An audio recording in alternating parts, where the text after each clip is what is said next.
The New York Islanders were put out of their misery last night by the Carolina Hurricanes, going down in Game 5 of the first round. And while this series wasn't expected to be that close by most people, especially myself, the way in which the Islanders lost some of these games is truly baffling. So what exactly did go wrong to cause the New York Islanders to fall flat on their face in 5 games?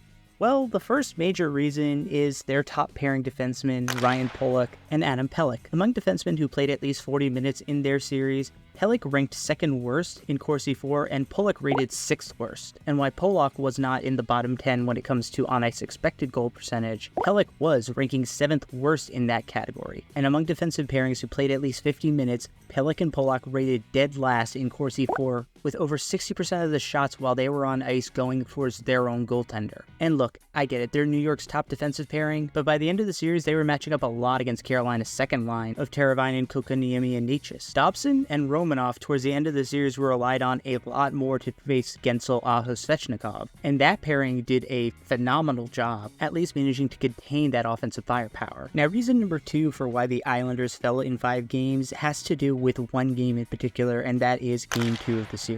I'm not somebody who's a big believer that things like momentum are actually real and exist, but psychology absolutely does exist, and the Islanders losing Game 2 in that fashion had to have absolutely devastated them psychologically. To be up 3-0 in a playoff game on the road, a chance to even the series going back home, putting a ton of pressure on Carolina. To give up a lead like that, and to cap it all off by giving up the game-winning goal just 8 seconds after you give up the game-tying goal, that absolutely had to devastate the New York Islanders. And to make matters worse, it's not just that they blew a 3-goal lead, it's that they got absolutely dominated once they got that lead. They got out-attempted 110-28 in a single game. Do you understand how insane it is for one team to just completely dominate the other that badly, especially when the other team had a lead? But it didn't matter. The Islanders got wore down, eventually gave up that lead, and went back home down 2-0. And that leads into the biggest reason why the Islanders did not win this series and lost in such brutal fashion: head coach Patrick Roy.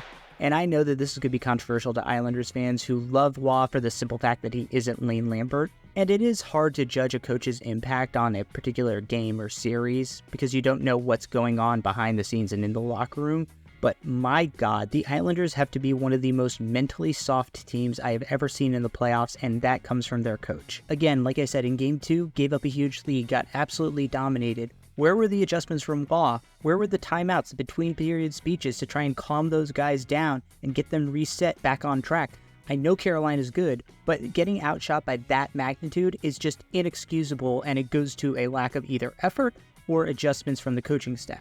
But one bad game does not a bad coach make. What really bothers me is how Roy responded to that Game 2 effort by sitting Semyon Varlamov, who had been playing very well in the first 2 games, and replaced him with Ilya Sorokin, who had looked, let's be generous here, shaky down the stretch in the season. Of course, Sorokin got lit up early in Game 3, had to be pulled. That was basically the end of any hope that the Islanders could rebound from that devastating Game 2 loss.